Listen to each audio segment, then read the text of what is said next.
Good morning, everybody. This is your boy Ray again.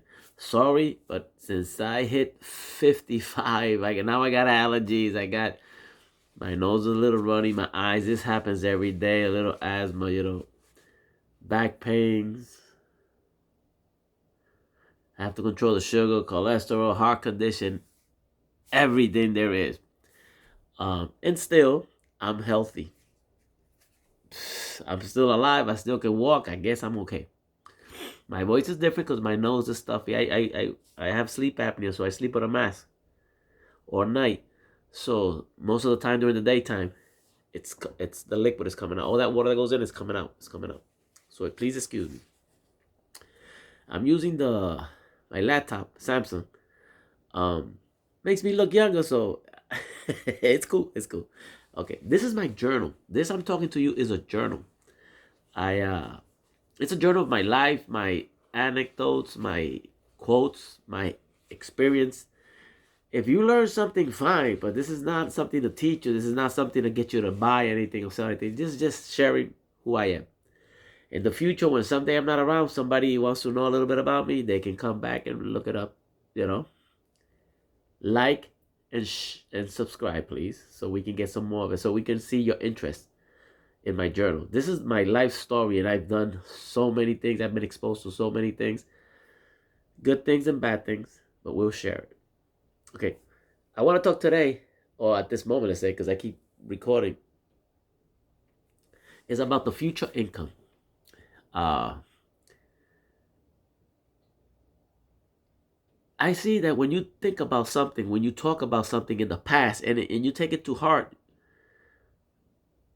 at time, it seems to come out by itself. I don't know how. Nature, God, karma, I don't know what does it, but it seems to come out again. Most of the things I do today, I realize that sometime way behind time, I thought about it. And I thought hard about it. I thought I liked the idea. Little hot cocoa. Sugar free. Sugar is your freaking enemy. Sugar is the number one killer. Worse than freaking drugs. That's not saying the drugs are okay or better than sugar. It's still drug, okay? As I talked before,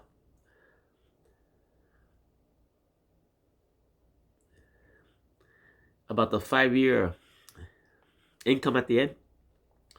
I once had vending machines in Puerto Rico. I had a lot of vending machines.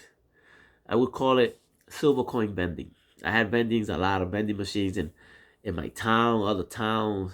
I even had to had my towns and different towns that I would go once a month and just attend the machine, take out the candy, freshen up the candy, take out the money, split with the owner 20% of whatever it was, and keep the rest. Many years ago. That was a good income. You just have to invest in the machines. But nothing that, you have to invest in anything you want. Get money free and stuff like that, forget about that. That's the wrong attitude.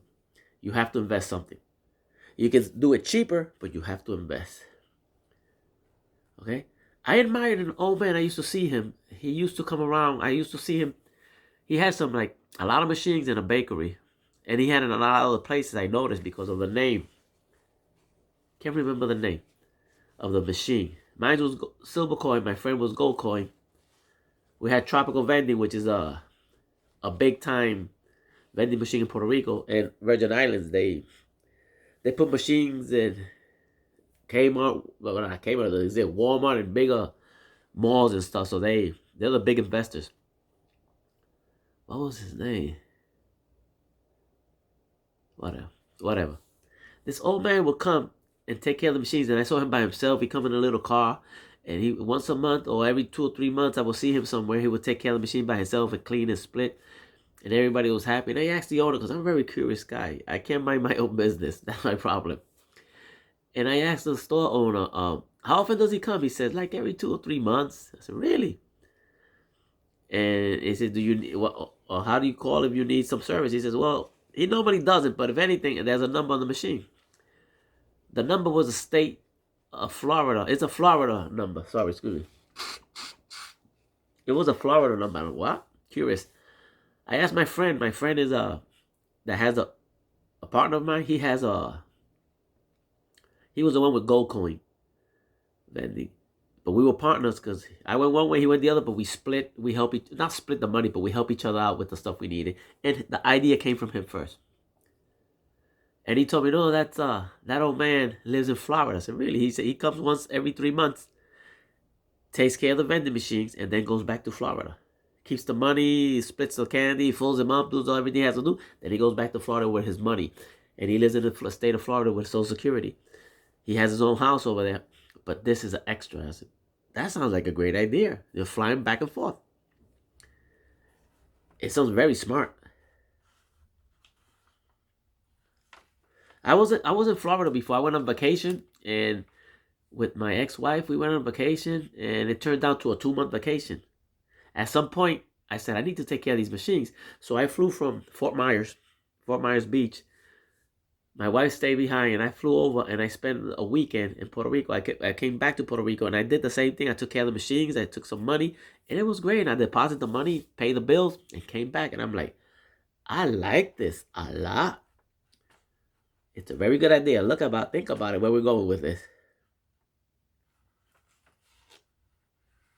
I knew of another man from his home. It's different things. I'm trying, in the whole process of this, I'm trying to come up with an idea when I move to Puerto Rico. I want something innovative. Doesn't have to be fancy. I'm not trying to become rich. I just want something to help me pay a little bit of the bills while I'm there. Because even though I have an income here, I'm going to be there in the winter. I need a little something coming in because that's just me. And it'll help if I can pay a little rent with it, because we still have apartments and stuff and bills in the United States we have to take care of. The tax man still wants his taxes. So I'm looking for an idea that you can help me with. Like, subscribe. If you like anything that we're going, you want an opinion, like, subscribe, share. Like, subscribe, share. I need your opinion, your comments. If you have any idea, if you don't, but if you do, share it. Feel free. You know my DM, or you my close friend or something, whatever. You like my shave? That's the machine. You look, the one I showed you a few days. Look at that. Cool. Oh, this is a razor blade, but trying to clean up my act a little. Try to look good for the camera. This old man from his house, he sold cigarettes. You can't sell. I don't know that now. You can't say cigarettes from your home, like a home-based business. But in Puerto Rico, the laws when it comes to mobile business are very relaxed. For example, when you put up a storefront for a restaurant or cafeteria or something, you need a bathroom, you need a fire department, you need this, you need that. I'm talking about then. I don't know now. The laws have changed. I'm talking about 10 years ago plus. But then, if you had a food cart, you didn't need to provide bathroom, you didn't need anything from the fire department. And you can basically sell a lot of different things. Example, you can't sell cigarettes from your home. You can't. But in Puerto Rico, then, in a mobile unit, you could sell cigarettes. This old man had a mobile unit, which is something on wheels, anything on wheels. And he from there will sell cigarettes in front of his house. I said, really? He smoked a lot. So he was always selling cigarette lighters and stuff that had to do with that. Maybe a little few extra candies or mints to go with it. And then he will move it somewhere else. And from there, he sells cigarettes too. He found a way to sell cigarettes from home. While he was home just chilling, people will come over, buy his cigarettes, and he will sell it, make some money. Even if he was not going anywhere, people know he sells cigarettes, so they pass by and buy his cigarettes. And then he will go to a different spot, close to a college, and sell cigarettes too. He had a little thing going on. He was 70 by then, so he's got to be dead by now. You got a lot to learn from these older men. Older businessmen, oh, they know their shit. There's another one called Saul from my town. He had a van. He would sell empanadas in the morning. From 5 in the morning. He would set up at 4 in the morning up to like 10 o'clock in the morning, selling empanadas, coffee, little breakfast things that we use a lot in Puerto Rico. Mainly deep fried. Empanadas, alcapurria, all that type of stuff. And maybe a little sandwich, maybe. And with coffee. He made them himself. He would, at 9 o'clock or 10, he will go home. prepare for the next day. If unless he did it on the weekend in which he had a freezer all stashed up with all this stuff, he just the rest of the day he spent it fishing. He made some money and spent it fishing. When he finally retired, he decided this was after Social Security. He got Social Security, he continued doing this, and at a certain point he says, I'm retiring. He sold a spot with the van and continued fishing. That's over 10 years ago. I just saw him last time I went to Puerto Rico. Every time I see him, I talk to him. And he helps some people out like that, on like advice. That's what you call it. Somebody that knows about the subject and helps him out, gives him a little advice, helps him a little physically, and I guess they throw him a little change. But he still has his money. He's not rich, but he has money to live, and he still goes fishing. The other one was, I forget his name. He had a cafeteria, and he ran it real good, real busy, with a low budget foods for everybody could afford. Rice and beans, breakfast, and lunches and sandwiches, but the prices was very good because it was for the common folks, the working common folks from the neighborhood.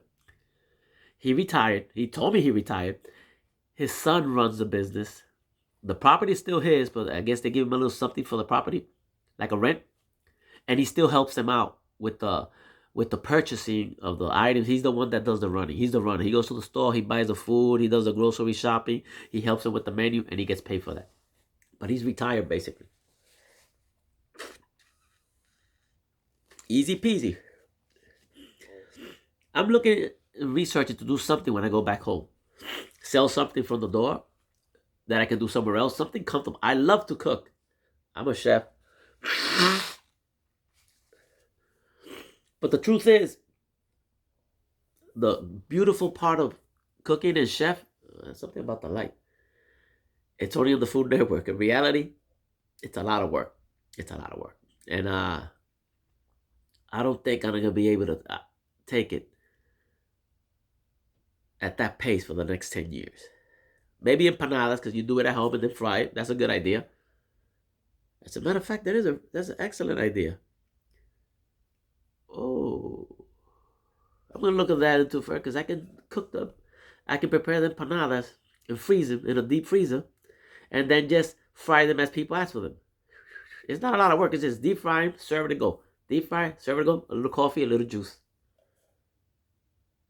Maybe I'll do that. I thought about that many years ago. Maybe I'll be going back to that. It's easy because the work of this empanada stuff is preparing them homemade tasty. Nobody's going to do it like you because it's my taste. Lots of variety and deep freeze it. Forget about it and deep freeze it. Then you take it out with a food cart and a pot to fry them, or deep fryer. Fry them, serve them, go. Fry them, serve them, go as they ask. That takes a few minutes. You don't stash too much of it. Well, I think I had let me look into that a lot further. Let me write it down. Let me write it down before I forget.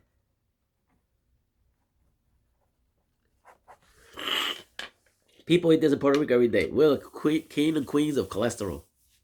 Hey, we love it. Look. That's us. So if you have any ideas, send it over, because feel free to message me.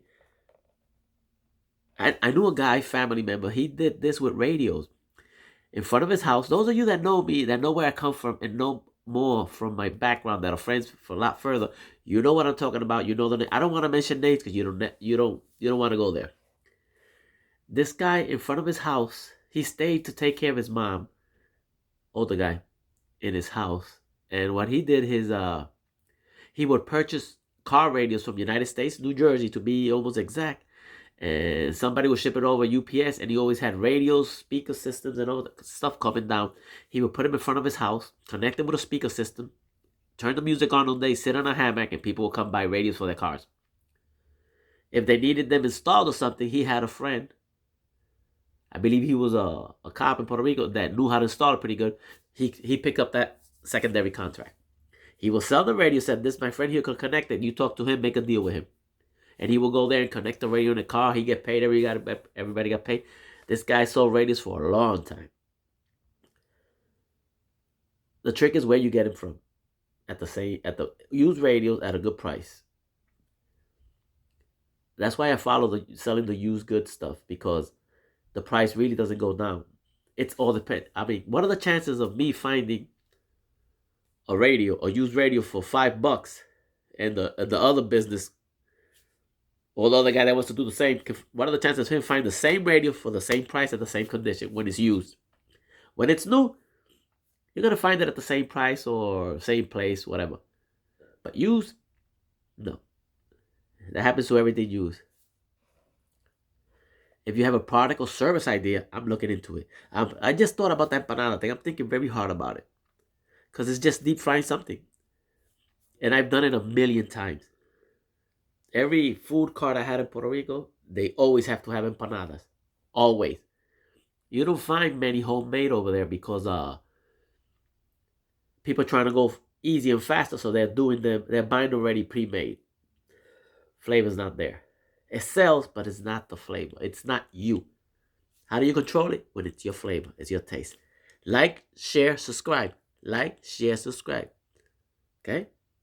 Don't forget. Don't be so cheap. Just press that button, man. Just like and subscribe. That's it. You know, like and subscribe. Let me see. There you go. There we go. Like and subscribe. How hard can that be? It doesn't commit you to anything. It just, whenever I post something, you can go see it. It doesn't commit you to anything, but it does tell me you have some love for me, like I have for you. I'm giving you something. I'm sharing something in my life with you. How about you just give me that? I'm not asking for money. I'm not asking for anything else. Like, share, and subscribe, and you will always have access to this back and forth. And I'm going to put a lot more. And if you have any questions of any of this, if you want to learn a little bit more of the stuff I've done, feel free. Feel free. Just find a way to communicate with me, and I'll share it with you. I'll post it or do something like that. But remember, Ray loves you.